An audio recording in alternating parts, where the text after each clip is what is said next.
स्वागत करते हैं आपका हमारे चैनल के अंदर। वीडियो में आगे बढ़ने से पहले नए दोस्तों से कहूँगा कि चैनल को सब्सक्राइब करके लाइक और ज़्यादा से ज़्यादा शेयर कर दीजिएगा। जैसा कि आप जानती हैं कि 2024 में इंडिया गठबंधन बना है और 2024 लोकसभा चुनाव को लेकर ज़ोरों शोर से तैयारियां चल रही थी। अलग अलग जगहों पर इंडिया गठबंधन की जो तो लगातार मीटिंगें हुई और इस मीटिंगों के दौरान जो तो काफ़ी कुछ चीज़ें निकल कर सामने आई है। लेकिन अब लगता है कि इस गठबंधन को किसी न किसी की नज़र लग गई है। दूसरी तरफ मैं आपको बता दूं कि मौजूदा दौर में भारतीय जनता पार्टी के सामने टिक पाना किसी भी गठबंधन की बस की बात नज़र नहीं आ रही है। दोस्तों, जैसा कि आप जानते हैं कि 2024 के शुरुआत में ही जो है तो लोकसभा चुनाव होने वाले हैं और इसकी तैयारियां हर पॉलिटिकल पार्टी अपने तर्ज पर करते हुए नज़र आ रही है। इंडिया गठबंधन की अगर बात करें तो मैं आपको बता दूं कि ये गठबंधन बहुत जल्द टूट जाएगा। इस तरह का मानना जो है तो भारतीय जनता पार्टी के खेमे का है। एनडीए और बीजेपी नेता की अगर बात करें तो उत्तर प्रदेश में सरकार में मंत्री रह चुके ठाकुर रघुराज सिंह ने ये बयान दिया है कि 2024 में इंडिया गठबंधन अपने आप टूटने वाला है और ये लगातार जो तो प्रधानमंत्री नरेंद्र मोदी से मुकाबला करने में नाकाम है। तो दोस्तों, इस बात का जो तो हम खंडन करते नहीं हैं, लेकिन इसका एनालिसिस ज़रूर करेंगे। तो दोस्तों, हम शुरू करेंगे सबसे पहले जो सबसे बड़ी स्टेट जो तो देखी जा रही है जो कि इंडिया गठबंधन के अलायंस के तौर पर, वो है उत्तर प्रदेश। उसके बाद है महाराष्ट्र, उसके बाद आती है वेस्ट बंगाल और उसके बाद जाकर हम जो तो बिहार की राजनीति की मौजूदा स्थिति की बात करेंगे, जहाँ पर से जो तो इंडिया गठबंधन के कई पॉलिटिकल लीडर्स आते हैं और कई पॉलिटिकल पार्टीज़ जो तो इंडिया गठबंधन में इन इलाकों से शामिल हुई है। तो सबसे पहले हम बात करेंगे उत्तर प्रदेश की। तो उत्तर प्रदेश के अंदर दोस्तों मैं आपको बता दूं कि 80 सीटें लोकसभा की आती है और लोकसभा की 80 सीटों में मौजूदा स्थिति अगर देखी जाए, अखिलेश सिंह यादव, बहन मायावती की पार्टी, बहुजन समाजवादी पार्टी और कांग्रेस पार्टी की अगर बात करें तो मैं आपको बता दूं उनके पास जो तो गिने चुने सीट मौजूद है। और सबसे ज़्यादा सीटों की अगर बात की जाए तो भारतीय जनता पार्टी के पास और उनके गठबंधन के पास मौजूद है। लेकिन फ़िलहाल अगर हम बात करें तो ये बात निकल कर सामने आ रही है कि बहुजन समाजवादी पार्टी को अगर कभी इंडिया गठबंधन का हिस्सा बनाया जाता है तो अखिलेश सिंह यादव जो है तो गठबंधन को छोड़कर चले जा सकते हैं।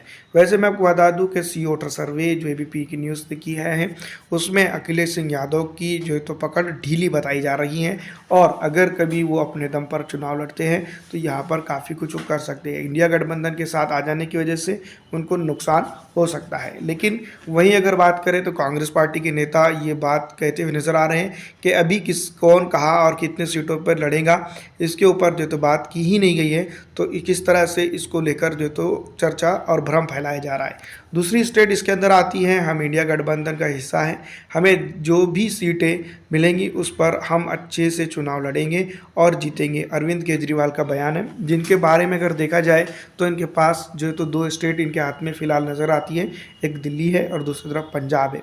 दोनों ही स्टेटों के अगर देखा जाए तो ये 20 का आंकड़ा छूने वाली भी पार्टी नज़र नहीं आती है। यानी कि दोनों जगह पर अगर देखा जाए तो लोकसभा चुनाव के अंदर दोस्तों पंजाब के अंदर और दिल्ली के अंदर इनका दबदबा ज़्यादा है, जहाँ पर दिल्ली के अंदर भी अरविंद केजरीवाल को सीटें देनी होंगी अपने कांग्रेस पार्टी को और पंजाब के अंदर भी सीटें देनी होगी। यहाँ पर दोस्तों मैं आपको बता दूं कि अरविंद केजरीवाल ये तय करके बैठ चुके हैं कि हम इंडिया गठबंधन का हिस्सा हैं, हमें जो भी सीटें मिलेंगी हम उस पर लड़ने के लिए तैयार हैं। ये वही पार्टी है जो एक वक्त में जो 2014 से पहले जो तो भारतीय कांग्रेस पार्टी को अपोज करके सत्ता जो तो वजूद में आई और अब जो तो उसकी के साथ जो है तो गठबंधन करके चुनाव लड़ने की बात कर रही है। एक वक्त में करप्शन इन्हीं के अंदर देखने को मिल रहा था, लेकिन अब जो है तो कांग्रेस साफ छवि वाली पार्टी बनती हुई नजर आ रही। दूसरी तरफ अगर हम बात करेंगे जिसको लेकर हम बात कर रहे हैं महाराष्ट्र की, तो महाराष्ट्र के अंदर अगर बात की जाए तो मैं आपको बता दूं कि यहाँ पर सियासी पारा काफ़ी गर्म नज़र आ रहा है और यहाँ पर की जो मौजूदा कंडीशन है जिसको हम लेकर कह सकते हैं कि मौजूदा जो पॉलिटिकल पार्टीज़ हैं वो एक दूसरे के दस्तगिरेबा है और पूरी तरह से एक दूसरे को कीचड़ उछालते हुए नजर आ रहे हैं। इंडिया गठबंधन की अगर बात करें तो मैं आपको बता दूं कि इसमें यहाँ आती है यूबीटी, यानी कि शिवसेना यूबीटी, उद्धव ठाकरे का ग्रुप, राष्ट्रवादी कांग्रेस, शरद पवार ग्रुप और जो तो कांग्रेस पार्टी। इन तीनों ही पार्टियों के अंदर 48 सीटों का बंटवारा होना है और इस बंटवारे को लेकर काफ़ी चर्चा चढ़ रही है। जिसके बाद दोस्तों मैं आपको बता दूं कि इंडिया गठबंधन यहाँ पर काफ़ी खटाई में नज़र आ रहा है। वैसे मैं आपको बता दूं कि हमने 3 स्टेट की बात की है तकरीबन, एक है उत्तर प्रदेश, दूसरा है दिल्ली और पंजाब को मिलाकर, और तीसरा है महाराष्ट्र की बात।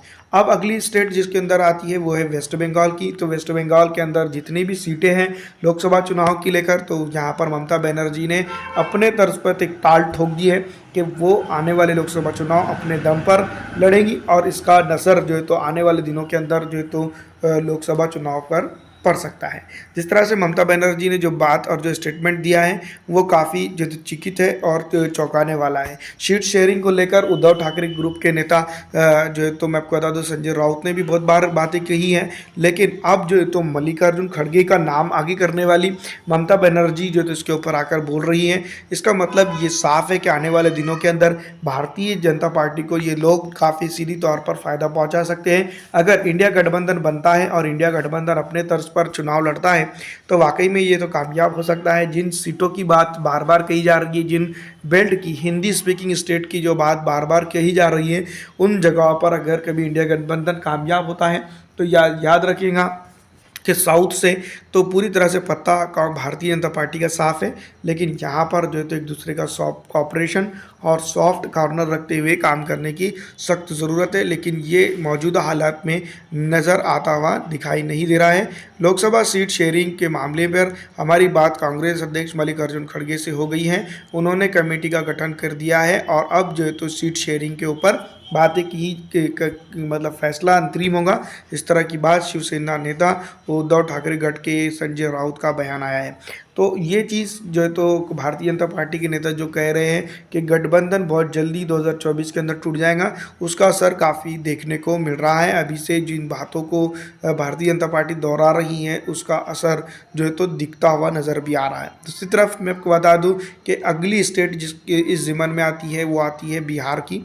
बिहार स्टेट की अगर बात करें तो मैं आपको बता दूं वेस्ट बंगाल, महाराष्ट्र, मध्य प्रदेश, माफ़ कीजिएगा उत्तर प्रदेश और जिस तरह से दिल्ली की बात अगर देखा जाए तो बिहार का सबसे बड़ी स्टेट है और बिहार के अंदर जो है तो 40 लोकसभा सीट है और इसको लेकर काफ़ी चिंता चल रही है। यहाँ पर चिंतन ये इस बात की चल रही है कि नीतीश कुमार अपने आप को अलग तरह से प्रोजेक्ट करते हुए नजर आ रहे हैं।